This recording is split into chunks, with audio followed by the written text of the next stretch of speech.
할렐루야. 아멘. 오늘 말씀 마태복음 6장 19절에서부터 24절 말씀, 하늘의 보물을 쌓는 귀한 일에 힘쓰라는 제목으로 여러분들과 함께 말씀을 나누고자 원합니다. 오늘 말씀은요, 마태복음 5장에서부터 7장에 이어지는 산상수훈 가운데 성도들이 실제 생활에서 범하기 쉬운 잘못을 지적하고 바른 길을 제시하고 있는 제6장의 중반부에 해당하는 부분의 말씀입니다.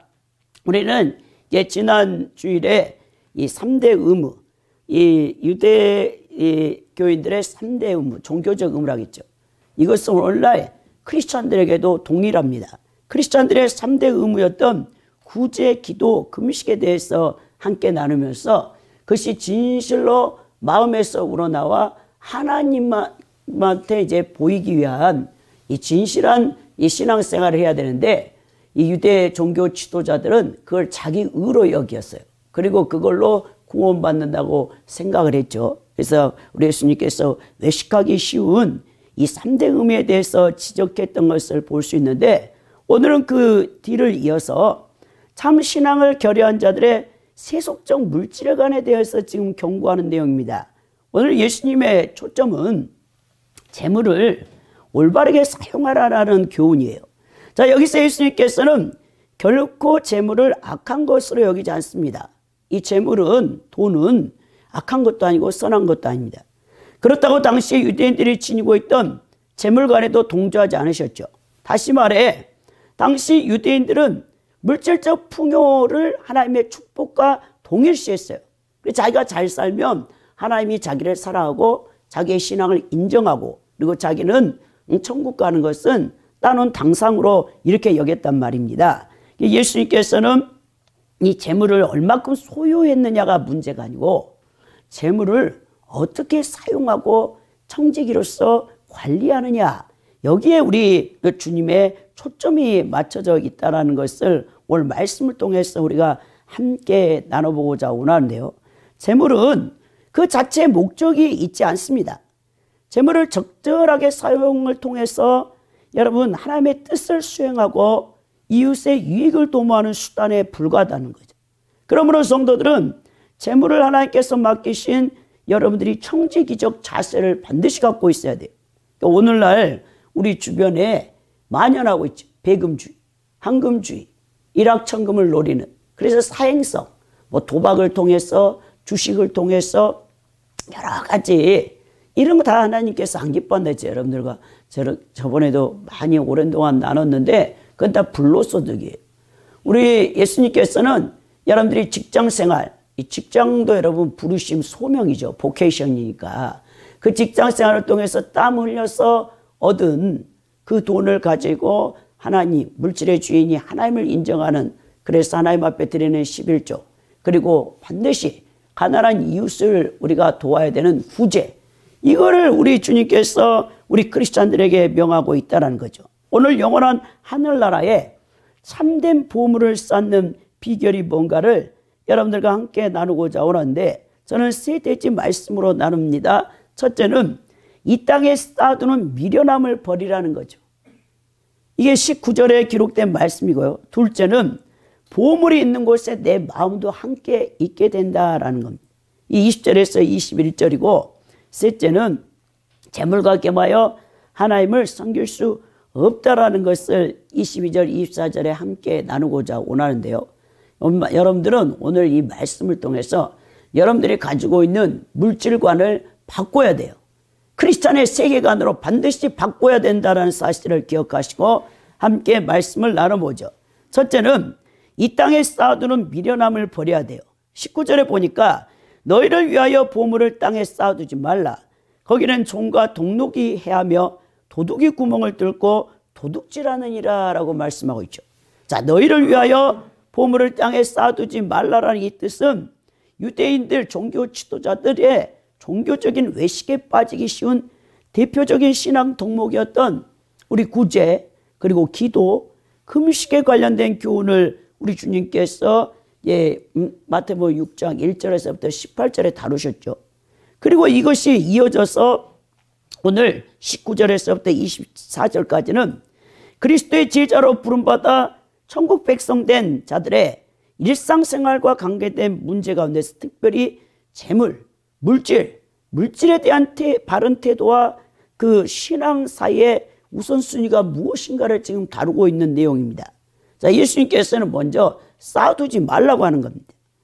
쌓아두지 말라라는 이 원어의 뜻을 살펴보면 더 이상 지체하지 말고 지금 바로 보물을 땅에 쌓는 그릇된 행동을 단호히 끊어버리라는 예수님의 아주 강한 경고의 말씀이 여기에 들어가 있어요. 여기서 보물이라는 것은 여러분 사람이 가장 귀한 걸 보물이라고 하잖아요. 그래 여기 헬라어 언어에서 티데미가 쓰였어요. 티데미. 이 티데미에서 유래한 어떤 물건이 보관되어 있는 곳, 창고나 보배합이죠. 그러니까 여성들, 특히 이제 잘 사는 사모님들은 이 보물을, 폐물을, 보석을 넣는 함이 있어요. 이게 보배합이거든요. 거기 열어보면 뭐 진주로부터 시작해서 엄청난 보물을 많이 갖고 있는 사람이 있어요. 저는 이제 제가 전도사 시절에 성남에서 아는 남자 전도사님과 함께 교회를 개척했어요. 그때 한 여자 집사님이 굉장히 푸틴하게 생긴 여자 집사님이 그 교회에 오셨는데 그분이 누구냐? 우리나라 종로에 보면 연동교회가 있잖아요. 유명합니다, 여러분. 그 연동교회를 이제 시아버님과 시어머니가 건축원금을 들여서 세운 그 후손들이에요.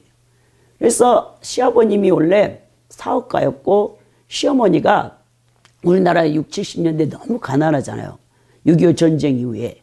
근데 집을 많이 지어가지고 그 임대 사업을 시어머니가 권사님인데 그 연동교회 수석 장로와 수석 권사인데 그렇게 돈이 많았나 봐.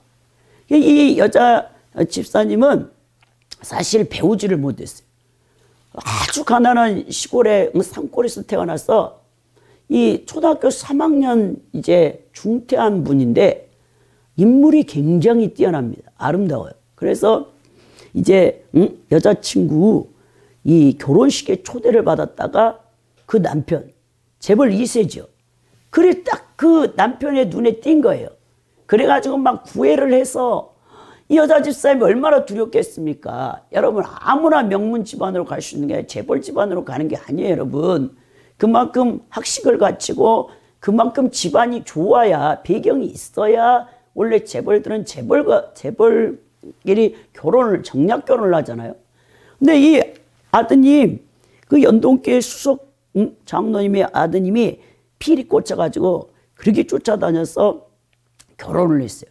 근데 얼마나 두렵겠습니까? 이게 들통날까봐. 초등학교 3학년 중퇴하신 분이 아예 말을 안 해.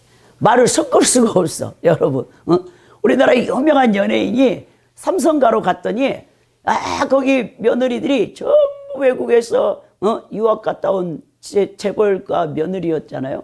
동서들이 쫙쫙 명절 때 모이면 영어를 하든지 아니면 불어로 말하든지 다른 언어로 하는 거예요. 그 연예인을 무시하고 했어요.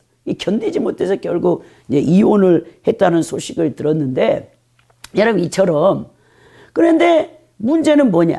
이 아버님이 전 세계로 사업가이기 때문에 갔다 오면 보석, 명품 보석을 사다가 며느리에게 이 하나밖에 없는 며느리에게 올인하는 거예요. 다 주는 거예요.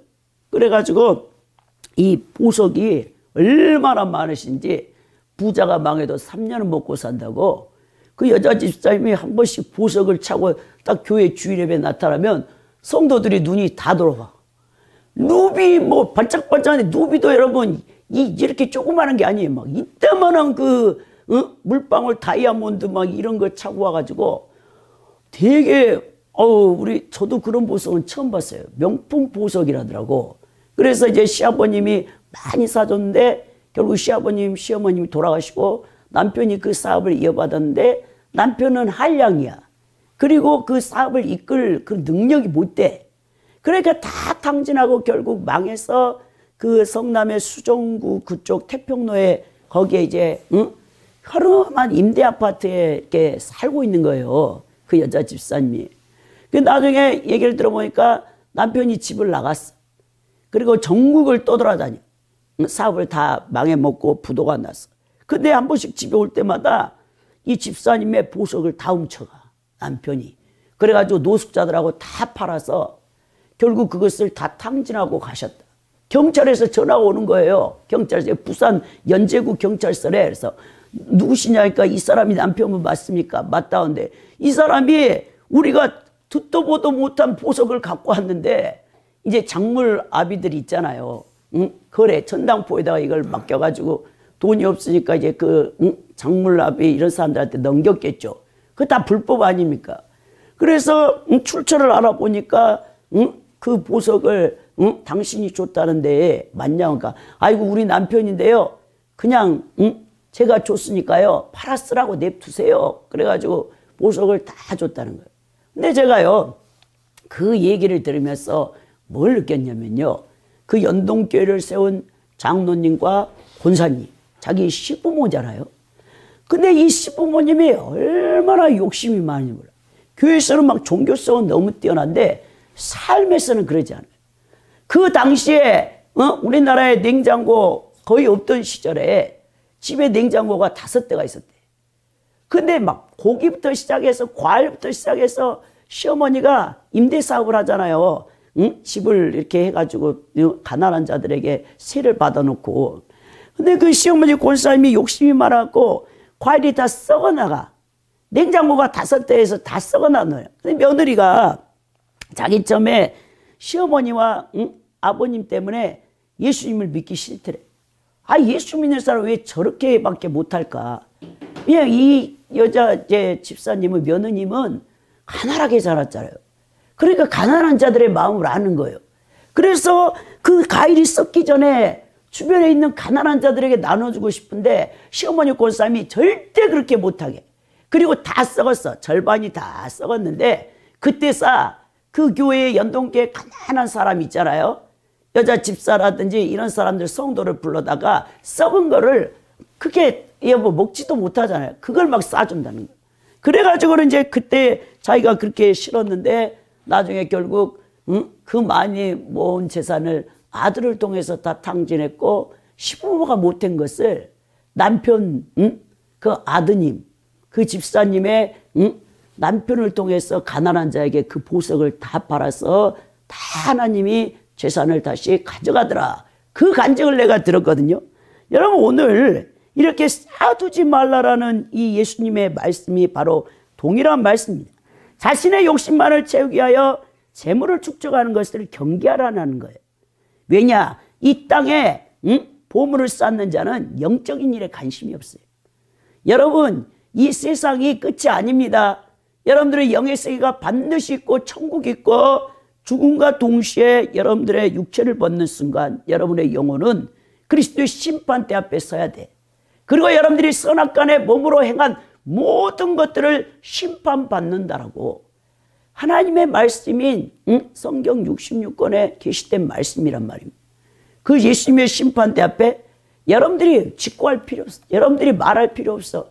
영화의 스크린 지나가듯이 여러분 살아온 인생이 다 유리바다에 그 투명한 수정 같은 유리바다의 스크린에 다 지나가게 돼 있습니다. 여러분들이 어떻게 예수님의 심판대 앞에 설 것입니까? 오늘 여러분들이 정신을 차려야 되는데요. 이 땅에 쌓게 되면 어떻게 되느냐? 예수님께서 말씀하시기를 종과 동록이 먹어버리고 도적질을 당한다라고 말합니다. 여러분 종과 동록은요 벌레, 해충이에요. 좀벌레 아시죠 여러분? 옷에 낡은 옷에 옷장에다 놔두면 구멍이 오래된 옷을 보면 구멍이 뻥뻥뻥 뚫렸어. 좀 먹었다 하잖아 우리가. 그 얘기를 하는 거예요. 그리고 도둑이 구멍을 뚫고 도둑질해버려. 이 땅의 재물을 보관하기 위해서 여러분들이 쌓아놓잖아요. 우리 하나님께서 특히 크리스찬들이 그러잖아요. 반드시 우리 하나님께서 여러분을 다루십니다.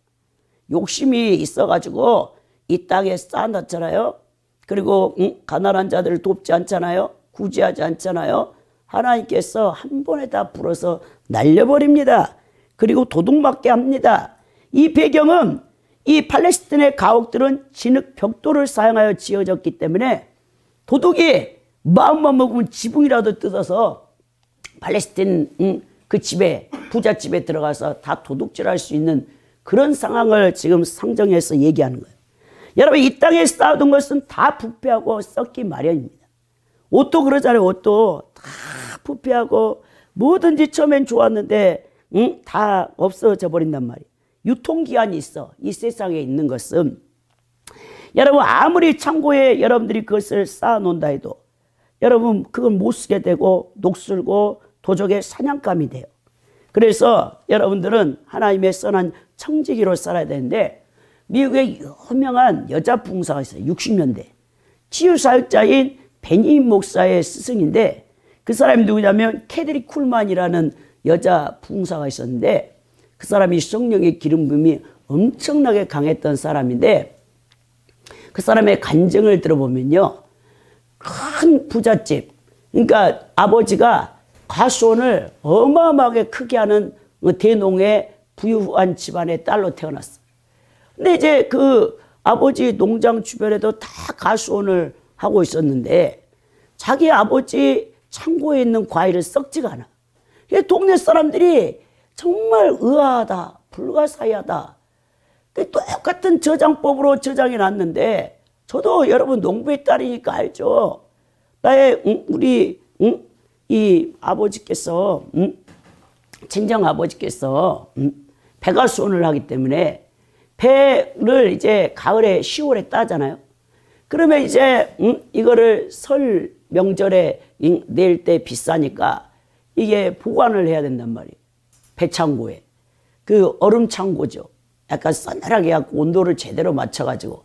그러지 않으면 여러분 배도 굉장히 온도나 습도에 민감합니다. 이 배가 안 그러면 꽃이 핀다고 해서 다 곰팡이가 배 껍질에 싹 다 피면 상품 가치가 없어요. 근데 오늘 이 캐드린 쿨만 아버지가 그 과일을 저장해 놓는데 거의 썩지 않는 거예요. 그래서 사람들이 이상하다 생각했는데, 이 여자 부흥사가 어릴 때를 생각해보니까 아버지가 수시로 여러분 그 과일 농장 과일을 저장해 놓은 창고를 열어서 동네 가난한 자들을 오라고 해서 다 나눠주는 거야. 아, 그때 깨달은 게 뭐냐면, 성령이 깨닫게 하는 것은, 네 육신의 아버지가 그 과일을 보관했는데 왜 다른 사람 동네 사람들 건 과일이 다 썩는데 네 아버지의 과일은 썩지 않는 줄 아냐? 그걸 가르쳐 주는데, 이제 그 저장되어 있는 상태를 수시로 창고의 문을 열어서 가난한 자들에게 나눠줄 때 아버지가 다시 손질을 하는 거예요. 배가. 또 그 과일이. 왜냐하면 과일 하나가 썩으면 그 옆에 있으면 전부 다 썩게 되거든요. 썩은 것만 빨리 탁 골라내버리면 그 다음에 그 과일은 썩지 않게 되죠. 그래서 이 여자 부흥사가 썩은 과일을 빨리 골라내어 다른 과일도 함께 썩지 않도록 세심한 관리를 우리 아버지께서 하셨기 때문에 우리 과일이 그렇게 썩지 않았고 그렇게 사람들이 이상하게 여겼구나, 이런 깨달음을 얻었다는 거예요. 사랑하는 성도 여러분, 우리가 가진 것도 마찬가지입니다. 하나님은 그것을 쓸 곳에 쓰라고 주신 거예요. 여러분 그거 이 땅에다 쌓아놓으라고 주신 게 아닙니다. 근데 그 물질을 자기만을 위해 치부하면 하나님께 주신 자산들이 상하게 되고 못 쓰게 되고 또 엉뚱한 사람들의 손에 넘어간다는 거예요. 욕심 많고 인색한 사업가들을 보십시오. 주님께서 지적한 대로 그 쌓아둔 물질이 허망하게 사기꾼들에게 속아서 잘못된 사업 계획에 투자하여 쫄딱 망해. 아무것도 없어. 여러분, 저축하는 일도 중요하지만 이 저축한 재산을 잘 사용할 줄 아는 것이 더 중요하다는 거예요.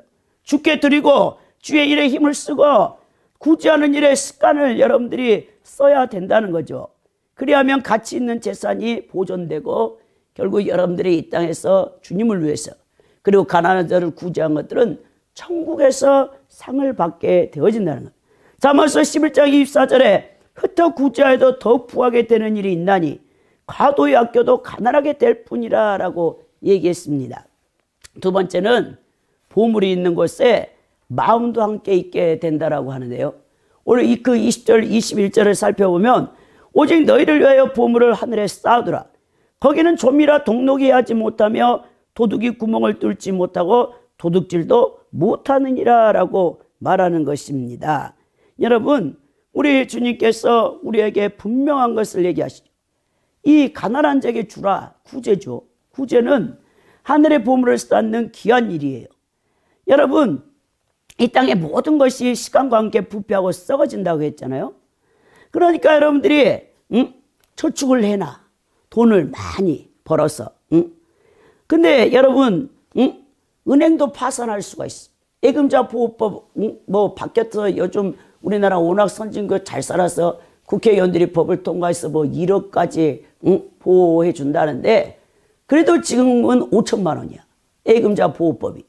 여러분들이 한 은행에다가 5천만 원 이제 뭐 1억을 넣든 2억을 넣어도 그 은행이 파산이 되면 5천만 원밖에 여러분 돌려받지 못해.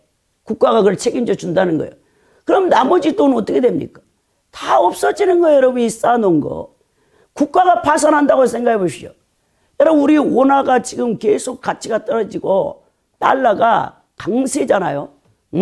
트럼프가 막 아주 난동을 치고 있어도 여러분 국가가 혼돈될수록 부자들은요, 전 세계 통화의 기축통화인 달러나 금을 개인 집에 금고에 보관해 둡니다. 만약 우리 대한민국이 국가적 부도가 난다면 그 많은 돈, 지금 한국은행에 돈이 막 수십조 원들이 여러분 채권이 보관되어 있겠죠. 근데 그게 휴지 조각이 된다는 거예요. 예를 들어서 2차 세계대전이 끝난 다음에 독일에 은행들이 어마어마한 이 마르크를 국가 채권을 갖고 있었는데, 과일 하나 사려고 하는데 큰 수레로 그 채권과 돈을 가져가도 과일 한 개를 못 샀다라는 얘기가 있어요. 그만큼 여러분, 우리가 저축해 놓은 돈이 하루아침에도 휴지 조각이 된다 생각해요. 야, 근데 돈 저축 많이 해놓은 사람 국가 부도 나갖고 그 돈이 휴지 조각 되면 얼마나 아까울까요? 저같이 통장에 6천 원 있는 사람은 부도 나든 뭐 그런 거 전혀 상관을 안 하겠지만, 여러분, 그러나 우리 성도들이 보물을 하늘은행에 맡겨두면 안전할 뿐만 아니라 너무나 큰 상급을 받게 된다라고 오늘 예수님이 말하면서, 그럼 어떻게 하늘에 우리의 보물을 쌓을 수 있을까요? 그것은 우리의 물질을 구제하는 데 사용하는 것입니다. 세상의 물질을 쌓는 방법은 자꾸만 모아드리는 거야. 그래서 제가 아는 여자 집사님이 얘기를 하시는 거예요. 목사님, 대한민국에서 지금 주식 안 하는 사람이 어디 있습니까? 하더라고.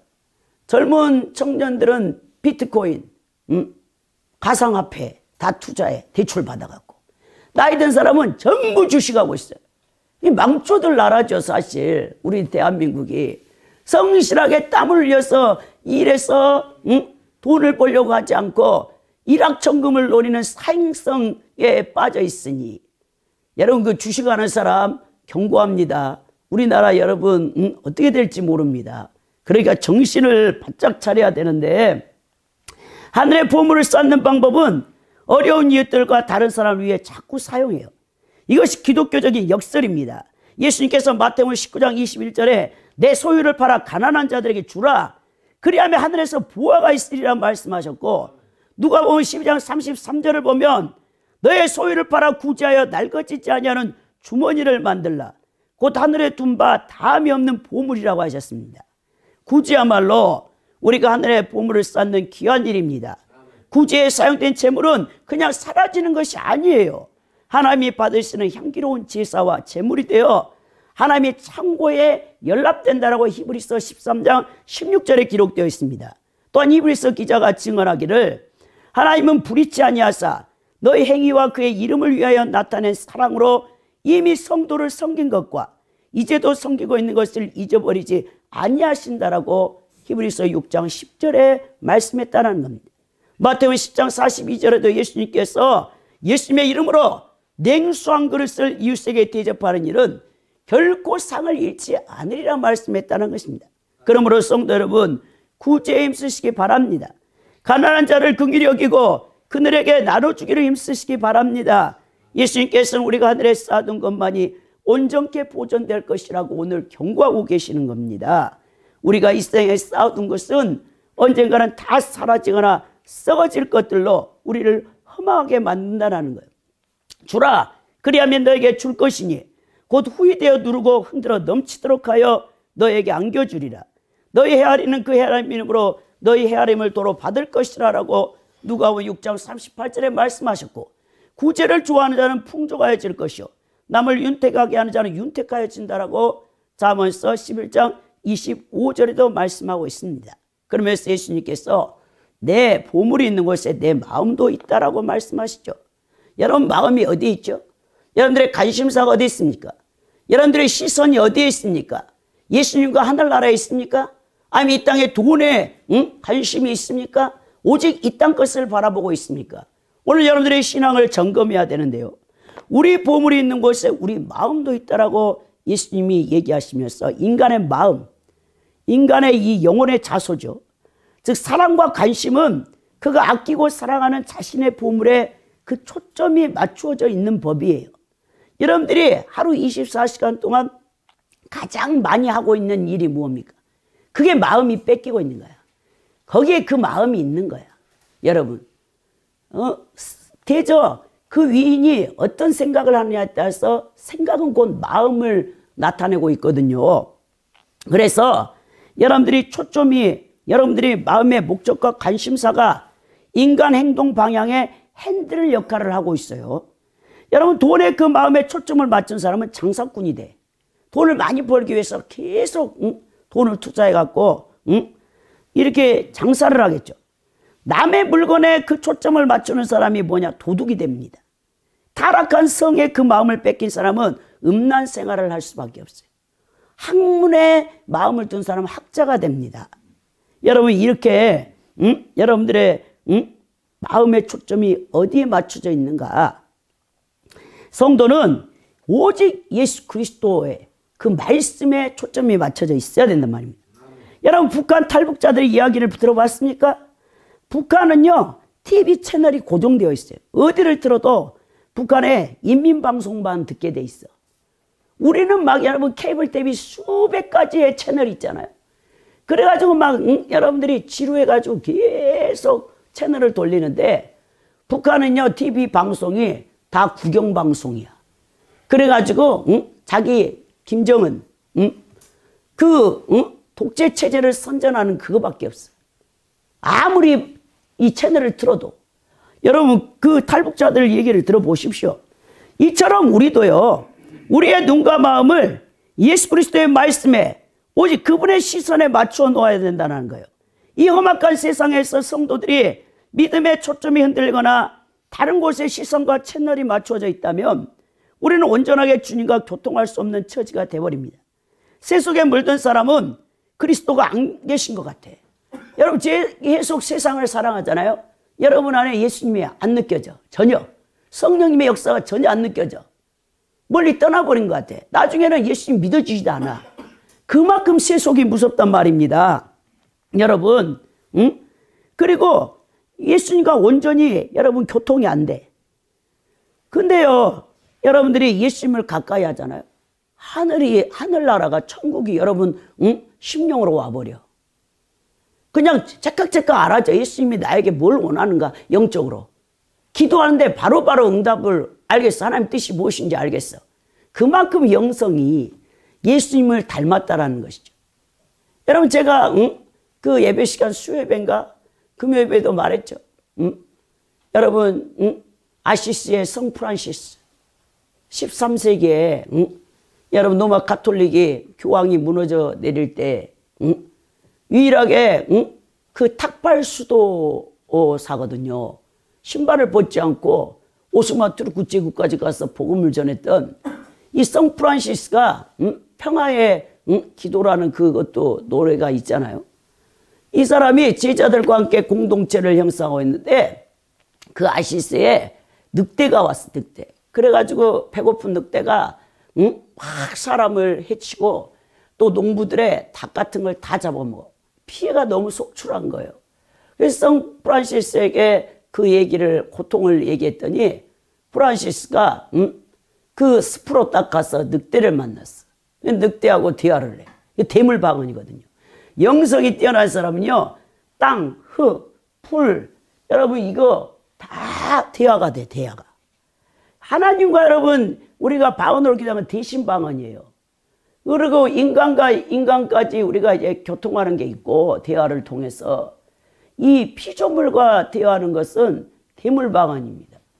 그러니까 성 프란시스의 기도문을 보면 대지는 나의 어머니요.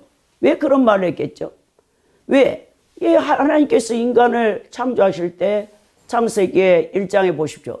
우리 형상과 우리의 모양대로 사람을 만들자 해놓고 티끌을 취하죠. 붉은 흙, 아담. 그리고는 형상을 만들어. 그리고는 그 코에다가 생기를 확 누아 하나님의 숨결을 불어넣어 주니까 호흡을 불어주니까 살아있는 존재가 됐다고 했죠. 그 아담이에요. 우리의 인류의 조상. 여러분들도 여러분 오늘 밤이라도 여러분의 호흡을 하나님이 걷어가. 그럼 죽는 거야. 여러분 심장이 멈춰요. 더 이상 여러분이 이 땅에 살 수 없어요. 여러분 호흡이 하나님에 의해서 심장이 뛰고 하나님의 일반 은총으로 인해서 여러분들의 호흡이 공기를 들어 마시는데 아무렇지도 않게 여러분들은 하잖아요. 근데 저는요 기관지암 그리고 폐암 걸린 환자들을 많이 만났거든요. 이 말기암 폐 환자들 기관지암 걸린 사람들은요 호흡할 때마다 사람이요 얼굴이요 온몸이요 경련을 일으켜요. 얼마나 호흡하기가 힘든지 아십니까? 폐가 망가질 때 기관지가 망가질 때. 근데 우리는 아무렇지도 않게 호흡하고 이렇게 공기를 들어 마셨다가 뿜어냈다면서도 감사할 줄 모른다는 거예요. 얼마나 우리가 완악한 자인가를 오늘 여러분들이 말씀을 통해서 깨달아야 되는데요. 여러분 자꾸 세상 것에 대한 탐심 여러분들이 일어나고 있습니까? 아니면 세상의 염려와 근심이 내 마음을 사로잡으려 합니까? 그와 같은 증상은요 여러분들의 마음의 눈을 주님께 고정시키지 못한 표정이에요. 우리의 두 눈은요 한쪽씩 각기 다른 것을 보도록 하나님 만들지 않았어. 동시에 우리가 한 사물을 보려면 두 눈이 오른쪽 왼쪽 눈이 똑같이 그 사물을 봐야 돼. 오직 유일하게 다초점을 가진 동물이 하나 있어요. 그 카멜레온이야. 카멜레온은 여러분 좌우 눈을 따로 움직여. 그 동물 빼고는요 그렇게 할 수 있는 건 없단 말이에요. 이 카멜레온 신앙을 여러분들이 갖고 있으면 안 된다는 거. 한쪽은 세상을 바라보고 한쪽은 예수님을 보고. 여러분 그런 신앙은요 가짜예요. 그런 사람은요 천국 갈 수가 없어요. 지옥 가요. 아기가 엄마에게 시선을 떼지 않으면 종이 주인의 모습에 눈을 고정시키지 않으면 또 사랑하는 여인이 자신도 모르게 사랑하는 사람을 쳐다보게 돼 있어요. 그래서 사랑은 못 속인다잖아요. 사랑에 빠진 사람 다 알게 돼 있어. 주변 사람들이. 어제 제가 아시는 목사님하고 전화통화를 했는데 아시는 여자 목사님이 아이고 둘째 아들을 낳고 10개월 만에 맹장 수술을 했대. 맹장. 그 수십 년이죠. 그 아들이 42살이 됐으니까. 근데 이 애기가 엄마 젖을 먹고 싶어 하잖아요. 그 당시에는 우유도 별로 없는데. 그래서 여자 목사님이 병원에 입원해가지고 젖은 퉁퉁 불어가지고 아들이 젖을 먹고 집에 있는데 얼마나 울어대서 남편분이 세상에 그 엄마 입원한 맹장 수술한 엄마한테 왔더니 저 멀리 데리고 있었더니 이 애기가 엄마가 퉁퉁 부른 젖 냄새를 맡고 막 자지러지게 우는데 의사 간호사가 왜 엄마가 항생제를 계속 먹고 있기 때문에 젖을 먹으면 안 되는데 어찌나 울어대든지 몇 시간을 끌고 나가도 얘가 소용이 없더래. 우리도 똑같다는 거예요. 우리가 그만큼 하나님을 갈급히 찾습니까? 애기는요 엄마 젖이 전부예요. 그거 못 먹으면 죽는 줄 알아. 우리가 그렇게 예수님을 사랑하고 예수님의 마음에 우리의 눈을 고정시키고 우리 예수님이 나에게 그런 젖줄의 생명이다. 그거 아니면 난 죽는다. 그런 심정으로 여러분들이 신앙생활을 해야 된단 말입니다. 그래야 하나님 아버지께로 가는 영생의 길이 보이고 하나님의 인격과 섭리와 뜻도 알게 된다는 거예요. 주님께 고정되지 않는 마음을 지닌 사람은 불신앙, 의심을 갖게 돼요. 그런 사람은요 절대로 예수님과 하나 될 수도 없고 생명을 얻을 수도 없습니다. 오늘 예수님이 그래서 이제 완전히 못을 박는데 22절 24절에 재물과 겸하여 하나님을 섬길 수 없다라고 합니다. 눈을 비유했어요. 눈. 여러분 우리 성인들이 우리 인간의 몸이 1000양이라고 있어. 근데 1000양 가운데 900양이 눈이라고 했거든요. 예수님이 오늘 눈을 비유해서 재물과 하나님을 겸하여 못 섬긴다 말하면서 22절에 보십시오. 눈은 몸의 등불이니 그러므로 내 눈이 성하면 온몸이 밝을 것이다 라고 했다는 거예요. 눈이 어두우니까 너희들이 볼 걸 못 보고 들을 걸 못 듣는다 그 얘기죠. 선악을 분별을 못한다는 겁니다. 이것은 곧 23절과 이어지는데요. 인간이 보물을 땅에 쌓아두지 말아야 될 이유가 그 가운데 하나를 밝히는데, 즉 재물에 집착하는 자는 그 마음의 눈이 어두워져 선악을 분별하지 못하고 영적으로 어두운 가운데 처할 수밖에 없으므로 재물에 집착하는 마음을 버림으로써 마음의 눈을 밝혀 온몸을 밝혀야 된다라는 이 말씀을 우리에게 해주고 있다라는 것입니다. 여러분 성도들이 지녀야 될 밝은 눈이 무엇입니까? 오늘 눈은 몸의 등불이라고 했어요. 눈은 영혼의 창이라고 하죠. 그 사람의 눈을 보면 저 사람의 영혼이 어떤가를 볼 수 있게 들여다볼 수 있는데요. 등불은 어떻습니까? 불을 여러분들이 어두운 밤 가운데 들어가서 스위치를 확 켜면 어둠이 싹 달아나죠. 그 집안 전체가 환해지는 것이죠. 그러므로 우리는 밝은 마음의 눈을 가져야 되는데, 우리가 크리스찬들이 지녀야 될 밝은 마음의 눈은 무엇입니까? 첫째는요, 하나님 말씀을 사랑하는 눈을 갖고 있어야 돼요. 여러분 먼저 하나님 말씀을 사랑해야죠. 잠언서 7장 2절에 보면 내 명령을 지켜 살며 내 법을 내 눈동자처럼 지키라라고 말씀하십니다. 이 하나님의 말씀을 사랑하는 눈을 지닌 성도는 지혜로워요. 자, 구원의 비밀을 깨닫게 되고 온전한 하나님의 의의 도구로 쓰임받게 됩니다. 신앙의 위대한 위인들은요, 다 이런 눈들을 가졌어요. 그래서 그 삶에 늘 하나님의 영광과 빛이 비치고 현명한 신앙인으로 삶을 영위할 수 있었던 것입니다. 예수님께서 3년 6개월 동안 공생의 가운데 유대 종교 지도자들, 바리새인, 서기관, 대제사장들에게 너희는 소경이다, 소경. 눈은 떴으나 당달봉사야. 보지를 못한다라는 것이죠. 왜? 그들의 눈이 어두워졌어. 재물 집착해가지고. 여러분 대제사장들과 바리새인과 서기관들이 얼마나 잘 산 줄 압니까? 정말 윗동네 업타운에 살면서 가난한 유대 민족들을 종교세로 다 뜯어내고, 또 그게 노마 속국이니까 세금을 많이 바쳤겠죠. 노마가 식민지에 그 돈을 가져다가 노마 제국을 형성했기 때문에. 그런 가운데 유대 민족들은 너무나 고통하고 있었는데 이 종교 지도자들은 소경이야. 재물 때문에 눈이 멀어버렸어요. 하나님 말씀도 다 왜곡시켜 잘못되게 해석을 했던 것을 볼 수 있다는 겁니다. 여러분 진실로 여러분들은요, 눈이 밝아져야 되는데 하나님 말씀으로 여러분들이 눈이 밝아져야 돼. 믿음은 들음에서, 들음은 그리스도의 말씀이라 하지 않습니까? 여러분 눈을 밝히고 싶습니까? 하나님 말씀을 상고하시고 묵상하시고 그 말씀을 삶 가운데 여러분들이 실천하십시오. 그럼 여러분들의 눈이 밝아질 것입니다. 두 번째 성도가 가져야 될 밝은 눈은 뭐냐면 선한 마음의 눈을 지녀야 돼. 성경은 이웃을 사랑하고 구제하려는 마음을 지닌 사람을 선한 눈을 지닌 사람으로 표현합니다. 잠언서 22장 9절을 읽어보세요. 반면 인색하고 이기적이고 탐욕과 온갖 죄로 그 마음이 물든 자들을 악한 눈을 가졌다라고 잠언서 23장 2절에 28장 22절에 말씀하고 있어요. 성도는 마땅히 나 같은 죄를 불쌍히 여기셔서 아무 조건 없이 나를 구원해 주신 예수 그리스도의 그 놀라운 사랑, 또 은혜를 받은 자답게 긍휼의 눈을 지녀야 된다는 거예요. 이런 눈을 지닌 성도들은 하나님의 긍휼하신 섭리, 즉 모든 것이 연합하여 선을 이루는 섭리를 맛보게 될 것입니다. 왜냐하면 하나님은 그와 같이 이웃이 공경에 빠진 것을 보고 도와주는 자에게만 그가 위기에 부르짖을 때 응답해 주시겠다라고 시편 34편 15절과 잠언서 15장 29절에 말씀하고 있다는 거예요. 여러분은 주위에 가난하고 고난당한 자들에 대한 관심의 눈을 갖고 있습니까? 그들을 볼 때 자기 마음에 아무런 긍휼도 느끼지 못하는 거 아닙니까? 그럼 여러분들은 선한 눈을 가진 자들이 아니죠.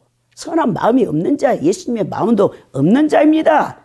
마지막으로 여러분들이 가져야 될 눈은 믿음의 눈을 가져야 해요. 믿음의 눈. 이 세상 사람들은 사물을 본능의 마음, 탐심의 마음으로 봅니다. 좀 배웠던 사람은 냉철한 이성과 합리성의 눈으로 보겠죠.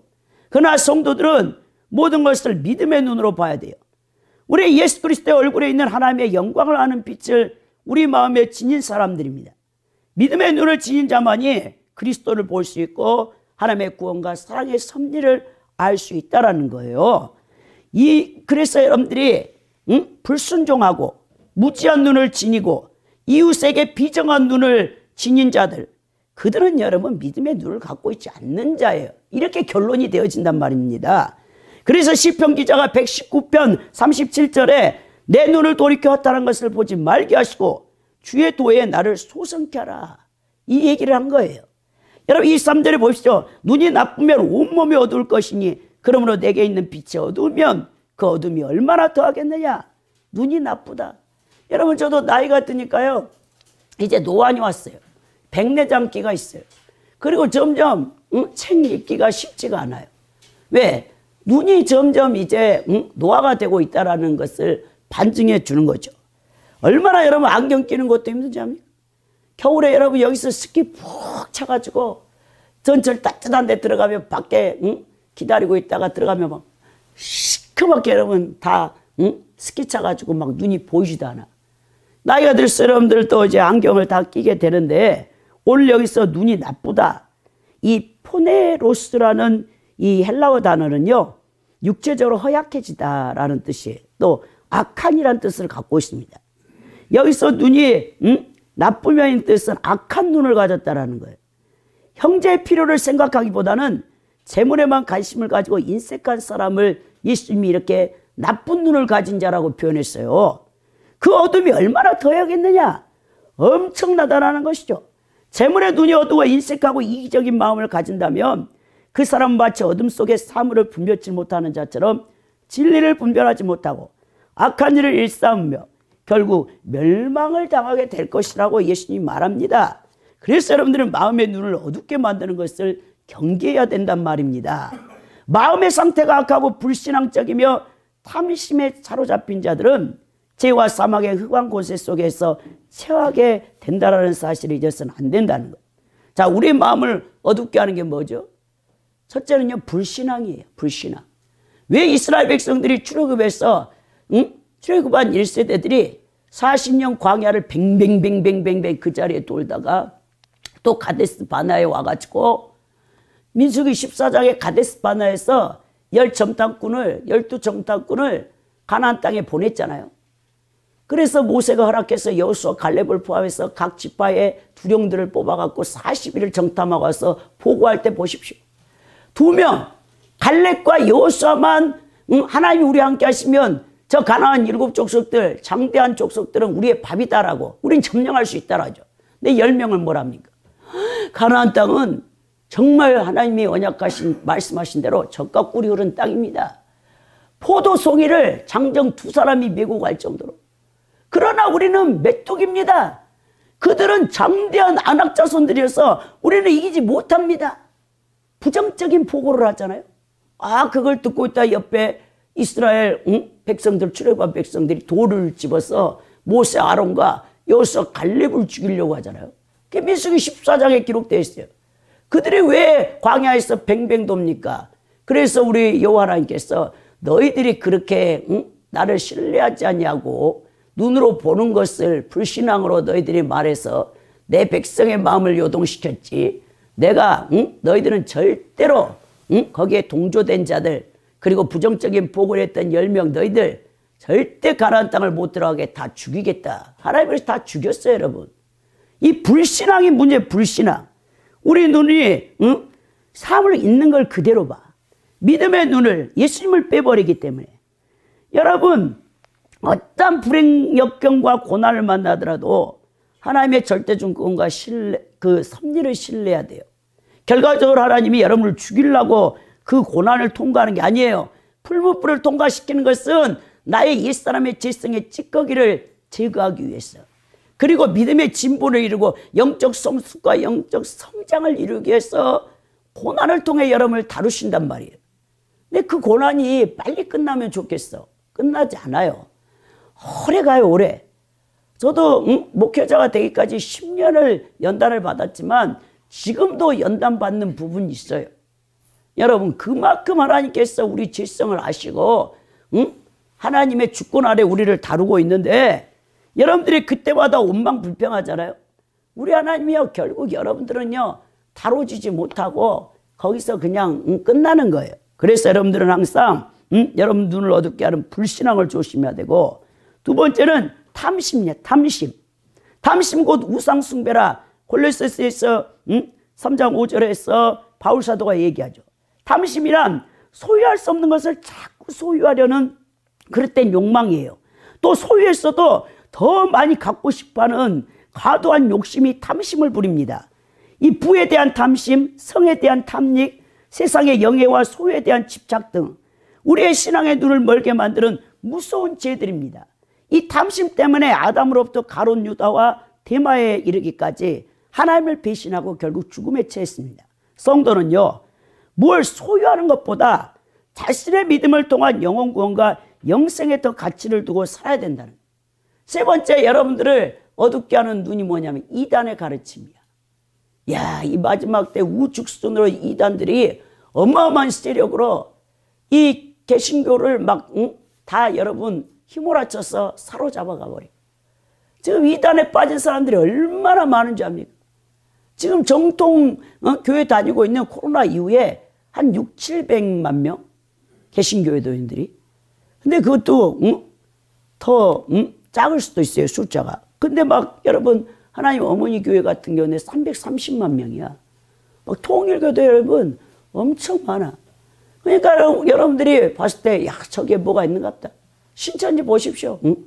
막 코로나 시대 10만 명씩 그 성경 꼭 무료 성경 신학원에 다녀가고 10만 명씩 여러분 수료증을 줬다고 그 자랑을 하고 하는데, 여러분 이 이단의 가르침은요, 유다서 1장 9절에 성령이 없는 자고 오히려 귀신의 영에 사로잡힌 자라고 디모데전서 4장 1, 2절에 바울 사도가 얘기했거든요.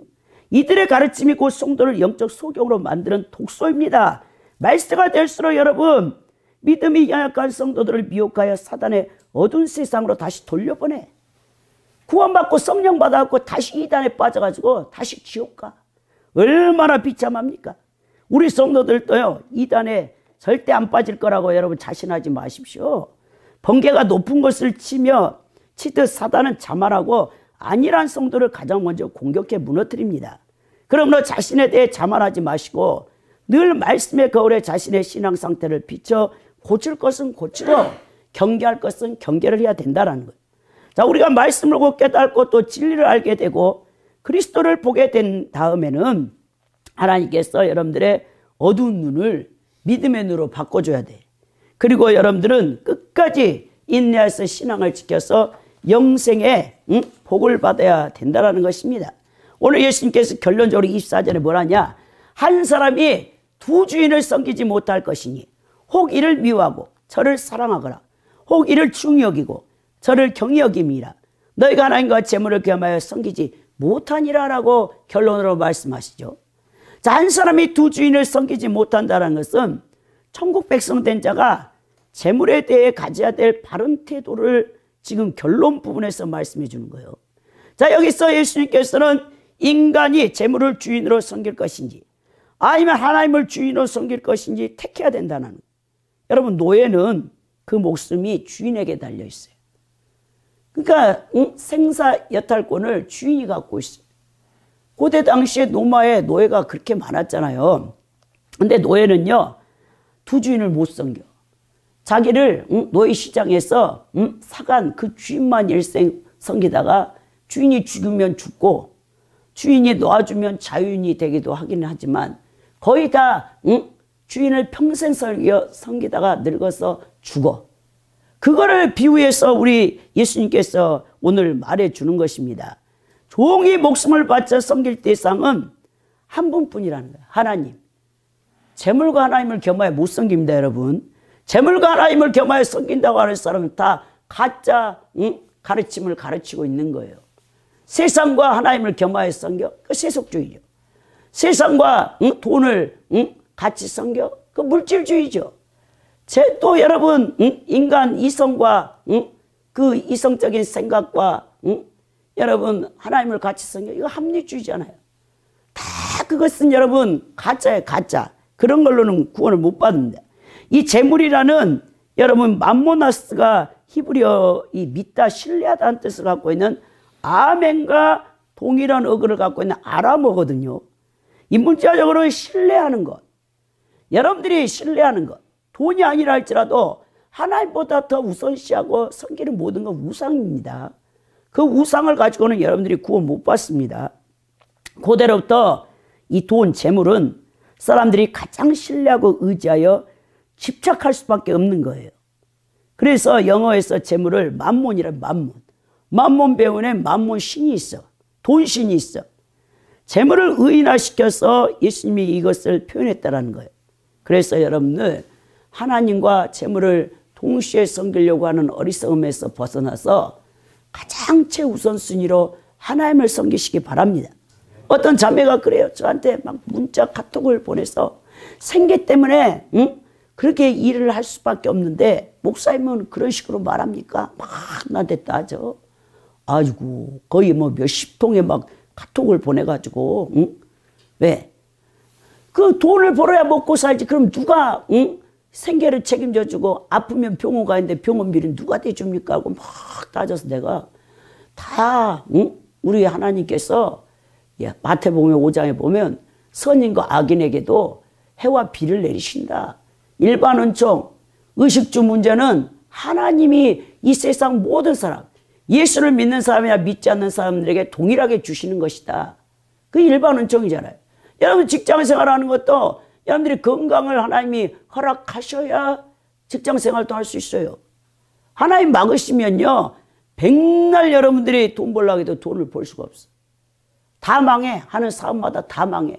우리 천국 가신 우리 박순동 권사님 하신 말씀이 저한테 늘, 목사님 돈을 탐하지 말아요. 돈을. 목사님은 돈을 탐하지 말아요. 우리 목사님은 남 주기를 좋아해서 그러지도 않았겠지만 정말 돈을 탐하지 말아 했어요. 그러면서 하나님이 불어버리면 하루아침에 거부가 거지가 된대. 우리 어머니가 그 얘기를 항상 하셔. 그리고 좁은 길을 가기를 힘쓰라. 우리 어머니가 늘 저와 10년 동안 훈련 받으시고 저 떨어져서 시골에 가 계시면서 전화하실 때마다 우리 하나님께서 좁은 길을 가라. 십자가의 길, 좁은 길. 구원의 생명을 얻는 길은 마태복음 7장에 1, 2절에 쫙 나와 있잖아요. 협착한 길이다. 그것을 찾아서 가는 자도 적을 뿐만 아니라 우리 어머니가 그랬었다. 내가 친정어머니가 좁은 길을 가지 않는 사람은 절대 천국 못 간다고. 성령님 내게 다 가르쳐 주신다고. 가라사대 하시는 가라사대. 얼마나 지혜로우신지. 그래 여러분들 좁은 길을 가고 있습니까? 넓은 길을 가면요 여러분들은 지옥 가요. 100%. 예수님의 고난에 여러분들이 동참해야 되는데 그냥 그 시간을 내 걸로 다 써. 재능도 내 거. 나 유익을 위해서. 자기 배를 채우기 위해서. 그런 거는 전혀 여러분 주님과 상관이 없는 인생을 사는 거예요. 여전히 종교생활만 하고 교회 와서 예배는 드려도 6일 동안은 다 자기를 위해서 하는 거는 여러분 아무 가치가 없어요. 자기 유익을 하는 것은. 우리 그리스도인들은 이제 세계관이, 가치관이, 인생관이 바뀌어야 돼. 오늘 예수님 우선시가 뭐냐? 하나님을 최우선으로 섬겨라. 다 이제 다음 주에 여러분들과 나눌 것은 그리하면 이 모든 것을 너에게 더하시리라. 그 나라와 먼저 그 나라와 그 의를 구하라. 마태복음 6장 33절이 결론이거든요. 야, 우리 주님 말씀 정말 대단하셔. 여러분들이 오늘 결론적으로 이 땅에 쌓아두는 미련함을 버려야 되고 보물에 있는 곳에 여러분 마음이 있습니다. 여러분들 이거는 100% 확신하는 거예요. 여러분들이 천국을 소망합니까? 뭐 예수님을 생각합니까? 그럼 그분에게 하나님 앞에 말씀에 순종해서 하나님 나라를 위해서 가난한 자들을 위해서 그 물질을 쓰겠죠. 셋째는 재물과 겸하여 하나님을 섬길 수 없다. 이 명언을, 기독교의 명언을 잊어서는 안 된다는 거예요. 예수님께서는 우리에게 분명히 말씀하고 있습니다. 여러분 성경의 말씀은 모호하지 않아. 여러분들이 아유 그 말씀 못 깨달겠더라고요. 여전히 여러분 안에 세속이 가득해가지고 안 깨달아지는 거야. 그거는 영적 무지함이야. 이제 소경이야. 소경이 소경을 인도하면 어때? 같이 구덩이에 빠져서 지옥 간다고 예수님이 유대 종교 지도자들에게 외쳤던 것처럼 성경은요 심플해요. 여러분 일자 무식자도요 글을 못 읽어도요 성령이요 다 가르쳐준단 말이에요. 여러분 안에서 진리 성령이 어떻게 하면 천국 가는 신앙생활을 하는 거를. 근데 여러분들은 다 봐. 눈으로 봐. 간주 성경을 봐. 해석서를 봐. 그리고 주석을 봐. 그런데도 그것이 여러분 영혼 안에 깨달아지질 않아. 이런 사람 위험합니다. 이사야가 뭐랍니까? 들어도 듣지 못하고 보아도 보지 못하고 깨달지 못하게 하는 것은 예수님이 그 완악한 자들, 폐역한 자들의 마음을 완악하게 하기 위해서 진리를 깨닫고 해결을 못하게 해가지고 지옥 보내려고 한다라고 이사야가 그 외쳤던 것을 볼 수 있다는 거예요. 여러분 하나님 뜻을 모릅니까? 아직도 하나님이 나를 어디서 어떻게 불렀는지 자기 소명의식도 모르고 자기 사명의식도 모릅니까? 그 여러분 마음이 어두워져 있어요. 눈을 밝게 만들어야 됩니다.